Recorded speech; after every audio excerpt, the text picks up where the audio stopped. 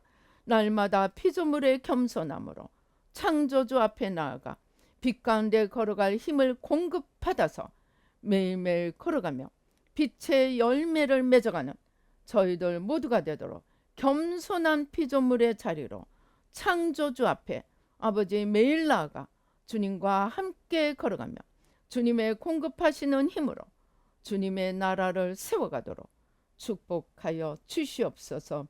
주신 은혜 감사하여 귀한 예물 주님 앞에 올려드립니다. 주님 받으시고 아버지 하늘 문을 여시고 아버지 하나님의 놀라운 축복으로 만복으로 지혜와 창조영으로 무한하신 축복으로 창조의 공장으로 아버지 역사해 주셔서 새로운 피조물로 빚어주시고 아버지 하나님 주여 믿음으로 아버지 하나님의 보아 창고 부품 창고 모든 축복의 창고문을 활짝 열고 마음껏 들고 나와 주님의 나라를 우뚝 세워가며 영원히 남는 삶을 살도록 축복하여 주시옵소서. 역사하여 주시옵소서. 감사옵고 예수님의 이름으로 기도드립니다. 아멘. 지금은 우리 주 예수 그리스도의 은혜와 하나님 아버지의 놀라우신 축복과 성령님의 교통 감동 감하심이 이제 나 하나의 자유 의지가 세상을 살릴 수도 있고 죽일 수도 있는 아버지 무한한 영의 법칙을 제대로 이해하고 우리에게 주어진 자유 의지를 책임감을 가지고 왕같은 제사장의 자리에 서서 매일매일 하나님 나라를 세워가기로 다짐하는 우리 뉴라이프 교회 모든 성도님들과 이 예배 참석하신 모든 분들 가운데 지금부터 영원히 함께 계실지어다. 아멘.